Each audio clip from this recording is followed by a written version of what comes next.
We're here with Nasser Saidi. He's the chief economist at the Dubai International Financial Center and also speaker at this year's St. Gallen Symposium.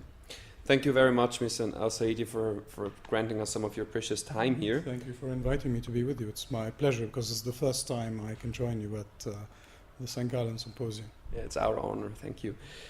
Now, talking about the Arab regions, and you as a profound expert on economic issues in the Middle East, what are the key economic challenges transitional governments are facing in Egypt and Tunisia? It's very clearly high unemployment of young people. All of these countries which are facing problems, including those that are not currently facing problems, have very young populations. The average is 60% across the MENA region are below 29 years of age.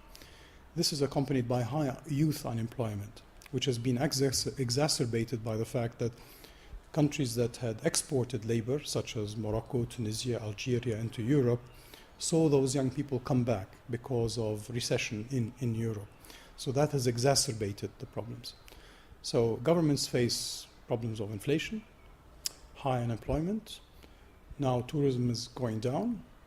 Foreign direct investment is down because people do not want to invest until there's greater clarity as to what are the economic policies, what will be the political outcome of the transformations and changes. And as well, their ability to trade with the rest of the world is also being affected because output has also gone down.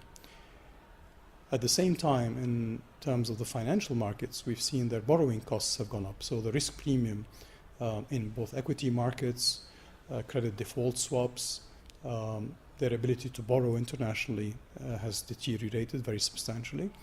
So the big problem that governments face is how to control budgetary expenditures, because now they're having to increase food and fuel subsidies, which already represent easily 20% and 25% of government expenditure. So all of those are subsidies, and they're rising as a result of higher food and fuel prices. So those are the pressures. And at the same time, they need to deal with this unemployment, which was a major contributory factor to the blow-up that we've seen. So many problems. That means that the international community has got to be active. That means that institutions like the World Bank, the IMF, but also the EU, the EIB, and others have got to contribute to the effort. We've seen the GCC countries coming to the help of some of the countries in the region that were affected because it is in their strategic interests. And I think we'll see more of that. But this requires a collective effort. At the same time, very simply, the countries that have been affected by problems have got to solve their own problems. This is a transformation that has to be owned by the countries where the transformation is taking place. You could not manage it from outside. Talking about Dubai, your country has repeatedly profited from crises in the region in the past. Now, will the recent upheavals in the Arab world turn out to be a blessing or a curse for Dubai in the long term? Oh, it's very clear that Dubai at the moment is a safe haven. It has the infrastructure, it has the political stability, it has the openness. As a result, we've seen businesses migrate away from countries that were affected by the crisis towards Dubai. It's important on the other side that Dubai can play that role because it removes pressure. And it means that instead of companies and people leaving the region completely, they come to Dubai if only temporarily. So that is a good safety valve. So it's a safe haven, but also a safety valve for others.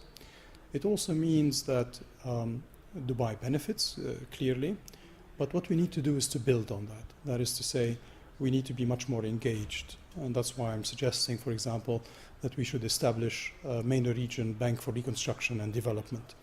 I think the time is ripe for that. And the GCC countries, as a result of the higher oil prices, are able to be major contributors to that. And I think it's in the interests of Europe, the United States, but also countries like China, countries like Turkey, to also participate in the establishment of such a MENA region Bank for Reconstruction and Development. You need sustained effort because you are in a transition period. It's not a matter of giving aid in 2011, no, or increased help, no.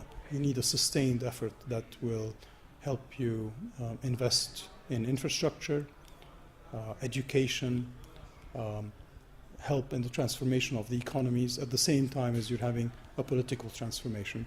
Those two have to go together. Locals of Arab origin in Dubai, they often struggle to find access to the job market, which is dominated by expatriates, as you already mentioned. How do you intend to tackle this issue? Or how can we make it safe that locals are also well integrated into the local job market in Dubai?